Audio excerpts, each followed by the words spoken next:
वक्रतुंड महाकाय सूर्यकोटि समप्रभा निर्विघ्नं कुरु मे देव सर्वकार्येषु सर्वदा। ओम। श्री गणेश जी भगवान की जय, श्री सीता माता की जय, श्री रामचंद्र भगवान की जय, श्री हनुमान बाबा की जय, माँ सरस्वती की जय। मैं रामायण का पाठ कर रही हूँ और आप भी मेरे साथ रामायण का पाठ कीजिए। रामायण पढ़ने और सुनने का एक ही फल मिलता है, इसमें कोई भी अंतर नहीं है। मैं इसका पाठ पढ़ के कर रही हूँ और आप इसका पाठ इसे सुन करके कीजिए। अभी तक हमने जाना कि किस प्रकार से सभी राम जी के प्रति भरत जी की भक्ति को देखकर प्रसन्न हो रहे हैं और सभी उनकी सराहना कर रहे हैं। अब हम इसके आगे का प्रसंग जानते हैं। भरत जी जब भारद्वाज मुनि जी के आश्रम पहुँचे तो उनके हृदय में अब भी एक गहन चिंता, गहरा विषाद था कि उनकी माता कैकेयी द्वारा किए गए कार्य को स्मृति उनके मन को व्याकुल कर रही थी। वे सोचते थे कि यदि उनकी माता ने राम जी को वनवास जाने का आदेश न दिया होता तो आज राम जी अयोध्या के राजा होते। वे स्वयं उनके चरणों की सेवा कर रहे होते। इस विषाद के कारण उनका मन गलानी और पीड़ा से भर गया। भरत जी ने भारद्वाज मुनि जी के चरणों में प्रणाम किया और अपने हृदय की व्यथा उनसे कहा, हे मुनीश्वर, मेरी माता के कृत्य ने मुझे जीवन भर के लिए लज्जित कर दिया। राम जी जैसे धर्म और स्नेह के आदर्श स्वरूप को वनवास का कष्ट सहना पड़ रहा है और इसका कारण केवल मेरी माता का स्वार्थ है। मैं स्वयं को इस अपराध का भागी मानता हूँ। मेरे हृदय में ग्लानि बनी रहती है कि कहीं राम जी ने मुझे भी अपनी माता के समान कुटिल न मान ले।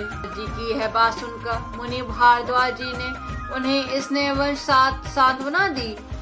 हे भरत, अपने हृदय में इस प्रकार की ग्लानि को स्थान मत दो।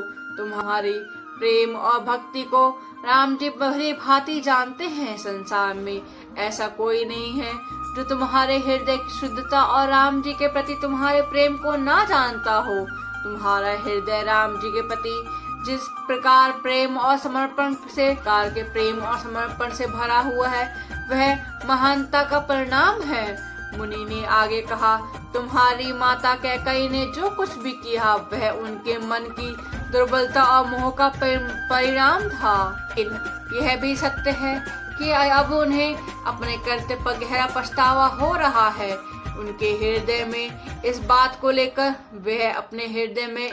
को लेकर अत्यंत दुखी हो रही हैं। उनके कारण राम जी को वनवास का कष्ट भोगना पड़ रहा है। व्यक्ति से कभी ना कभी भूल हो जाती है और उसे स्वीकार कर लेता है, तब वह अपने भीतर सुधार लाने की राह पर चल पड़ता है। तुम्हारी माता भी इस प्रकार इसी मार्ग पर चल रही हैं। भरत जी को समझाते हुए मुनि ने कहा, तुम्हें यह स्मरण रखना चाहिए कि तुम्हारे राम केवल प्रेम और स्नेह को महत्व नहीं देते। तुम्हारे मन की शुद्धता और भक्ति उनके लिए सर्वोपरि है। यदि तुम अयोध्या के राजा भी होते तो भी राम जी तुमसे संतुष्ट ही होते।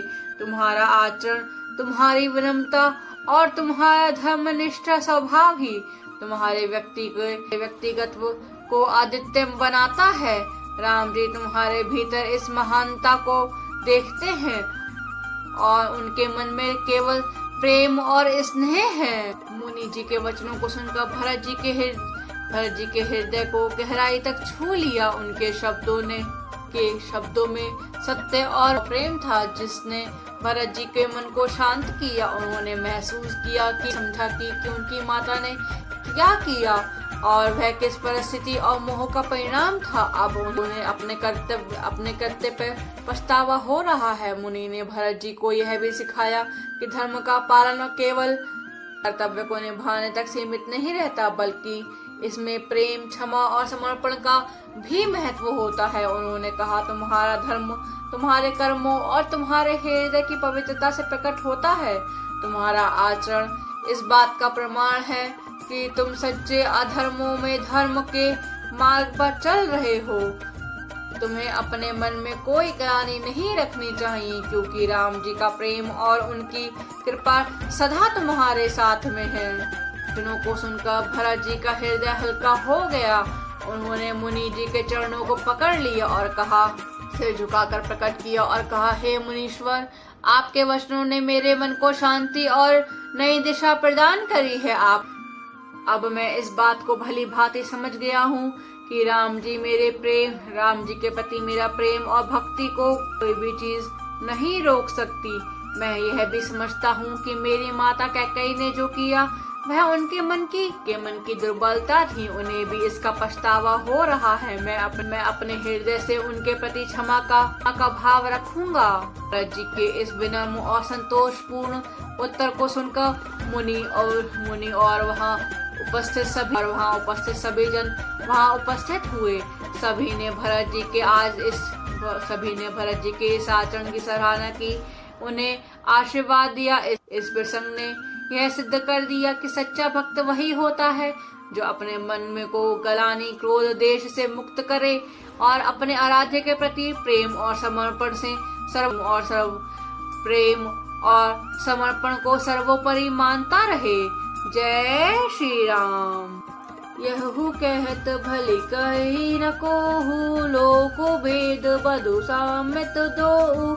तात तुम्हार विमल जसु गाई, पाई लोक गए दु बड़ाई। लोक भेद सम्मत सबु कही, जेहि पितु देई राज सुलई। राउ सत्यव्रत तुमहि बोलाई, देत राज सुख धर्म बढ़ाई। राम गवन बन अनरथ मूला, जो सुनि सकल सब भई सूला। सोभावी बस रानी ऐसा अयानी, करी कुचाली अतहु पछितानी। तऊ तमार अल्प अपराधु, कहे साधम अयान असाधु। कतेहु राज तात मही न दोषु, राम ही होत सुनत संतोषु। अब अति ही कीनेहु भरत मही उचित मत एहु। सकल सुमंगल मूल जग, रघुबर चरण सनेहु। सियावर राम मेरे प्रभु राम, सियावर राम। मंगल भवन मंगल हारी, द्रवहु सुदशरथ अचर बिहारी। जय श्री राम।